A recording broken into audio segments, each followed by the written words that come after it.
ሰላም ሰላም ቤተሰቦች፣ ይህንን የመሰለ ምግብ ለቁርሳችን እስኪ አብረን እናዘጋጅ። ቪዲዮን ከመጀመራችሁ በፊት ላይክ፣ ሼር፣ ሰብስክራይብ አድርጋችሁ እንድትጀምሩ ስል በአክብሮት ጠይቃለሁ። አመሰግናለሁ። ወደ አሰራሩ ልውሰዳችሁ። የምጠቀምባቸው ግብአታት እነዚህ ናቸው። ሽንኩርት አለኝ፣ ነጭ ሽንኩርት፣ ዝንጅብል፣ እንቁላል፣ ካሮት፣ ኩሳ። እዚህ ጋር በድንች መፈቅፈቂያ ነው የምፈቀፍቀው ማለት ነው። ፈቅፍቄ ይሄንን ይመስላል። ሁሉንም ቲማቲምንም ሽንኩርቱን ሁሉንም ግማሽ ግማሽ ነው የተጠቀምኩት። እዚህ ጋር ሽንኩርቴንም ግማሽ ነው የተጠቀምኩት። አብስያለሁኝ ኦልሬዲ። እዚህ ጋር ዝንጅብልና ነጭ ሽንኩርት ነው ከላይ ጨመርኩበት። እኔ እንደዚህ ነው ስለፈለግኩኝ ነው። እናንተ መፋፋት ትችላላችሁ። እኔ ስለፈለግኩት ነው።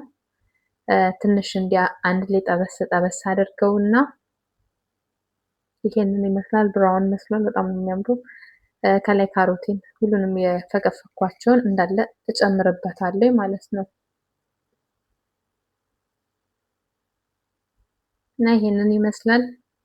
እዚህ ጋር ትንሽ መሰል ማድረግ አለብኝ። ጨው እየጨመርኩኝ ነው። እዚህ ጋር ቁንዶ በርበሬ፣ 2 እንቁላል የተጠቀምኩት። እናንተ ማብዛትም ማሳነስም ትችላላችሁ። ይሄንን ይመስላል። ኦልሬዲ አሁን ላይ ሳህኔ ላይ እየጨመርኩኝ ነው።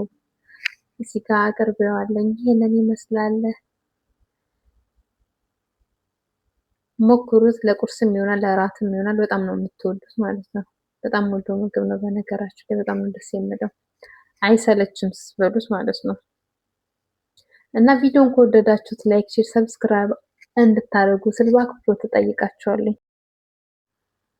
ብዙውን ጊዜ ለአሰራር ቀላል ነው ብለን የምንጠቀማቸው እንዶሚን እና ጅብን ግላስ ነው። እነዛ ደግሞ ለጤናችን ጥሩ አይደለም፣ ብዛም አይመከርም። እንደዚህ አይነት ነገሮችን በቀላሉ መስራት እንችላለን። ብዛም ሰዓት አይወስድም። ቢያንስ ከ1 እስከ 5 ደቂቃ ቢወስድ ነው።